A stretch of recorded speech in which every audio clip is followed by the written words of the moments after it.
New York Football Jets on the road at the Jacksonville Jaguars. This is 3.5 in favor of the Jets. 40.5 is our total here in this one. You have Garrett Wilson come out and say that maybe they have like a losing gene within the organization there, Mo. And then you have Aaron Rodgers come out and say like, oh yeah, maybe there's some sort of curse over this team. So love backing a team at 3.5 that thinks they have a losing gene and that they're cursed, right?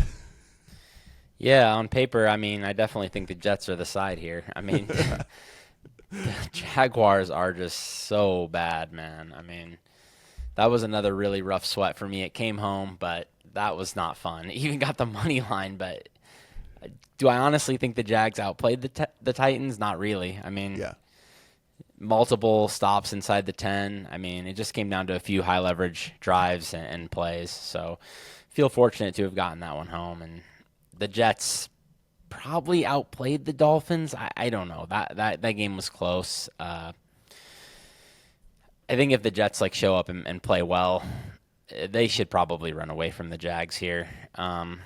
Even with some of the injuries, I'm a little bit concerned. But how is anybody going to take advantage of the Jets having backup DBs in or whatever, where you just have this Jaguars passing game? I mean, you have.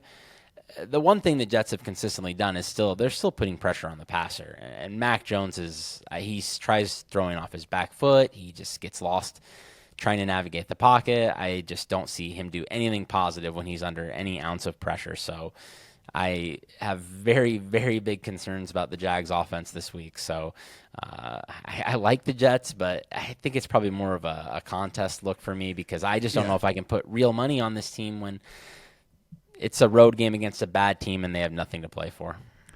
That's my only holdup here for sure. I watched the Jags-Titans. I ended up getting on the Jags as well.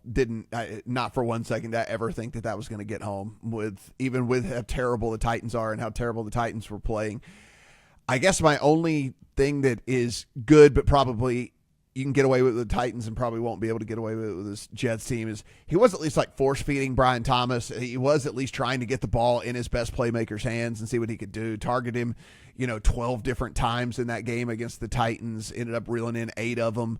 And that's about the only thing that you could say positive from the Jags in that game, other than the fact that they did win 10-6, to let you know the state of the Titans there now. And yeah, I feel your sentiment is dead on. I mean, it's like I could probably make the click in a contest for the Jets. It'd probably be way easier than I could make the click for them in real life.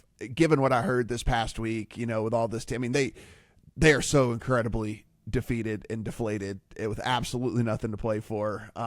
With a team that came in with everybody, some people say about them going to the Super Bowl and whatnot, and now they're going to miss the playoffs grossly. So, yeah, contest play for me. Probably, maybe, depending on if I decide to want to get froggy, maybe some Brian Thomas props in this thing. It looks like Mac Jones is just going to force him the ball, which he should. That's about the only thing that they have going for him at this point.